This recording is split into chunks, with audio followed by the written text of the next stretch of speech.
Potensinya mereka besar. Kenapa non tradisional? Kita sebut non tradisional itu bukan berarti bahwa dia tidak ada potensi, tapi lebih banyak karena kita belum banyak yang aware dengan pasar tersebut.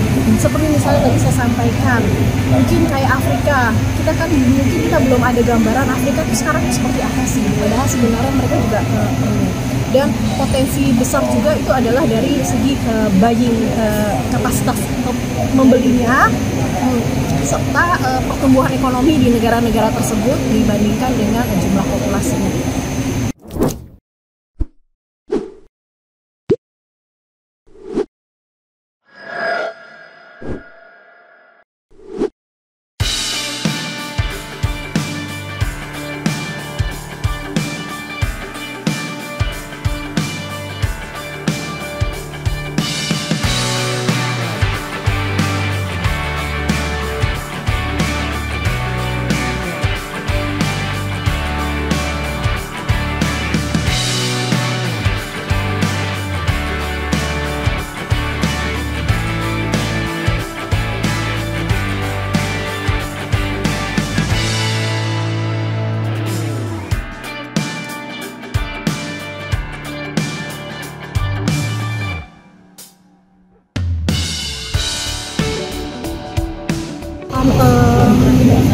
Ekspornya mungkin saya tidak tahu angkanya secara pastinya ya, tapi yang bisa saya sampaikan di sini adalah ekspor furniture itu termasuk yang 10 besar dari Indonesia ke negara-negara di berbagai negara, termasuk Amerika merupakan pasar tradisional kita, kemudian Eropa.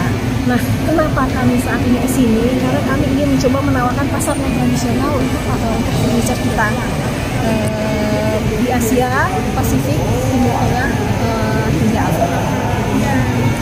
Dampak perang sendiri gimana, Bu? Ya. Dampak perang sendiri.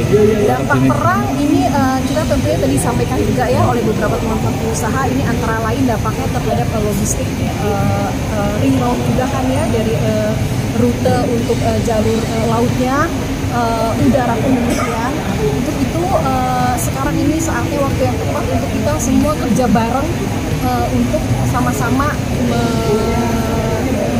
meningkatkan ekspor di tengah situasi perang seperti ini.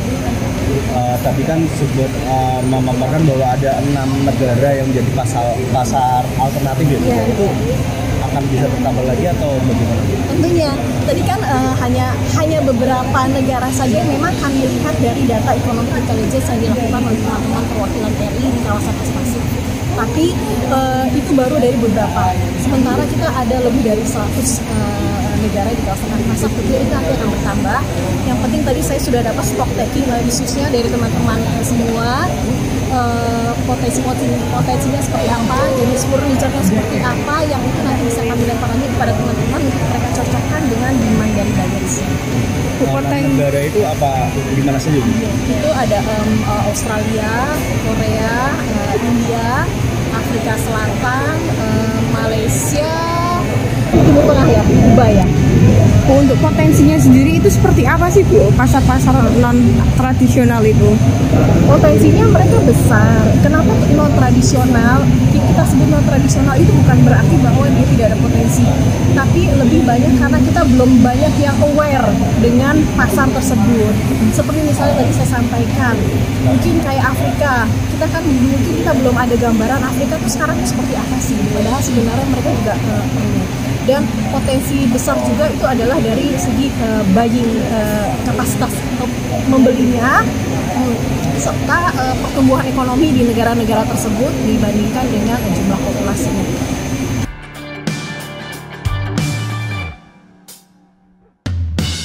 Ini pun sebenarnya juga tinggi karena ini juga sesuatu yang baru, Pak. Anda kalau melihat satu produk baru itu kan menarik gitu ya. Nah, Jepara ini di mata mereka baru.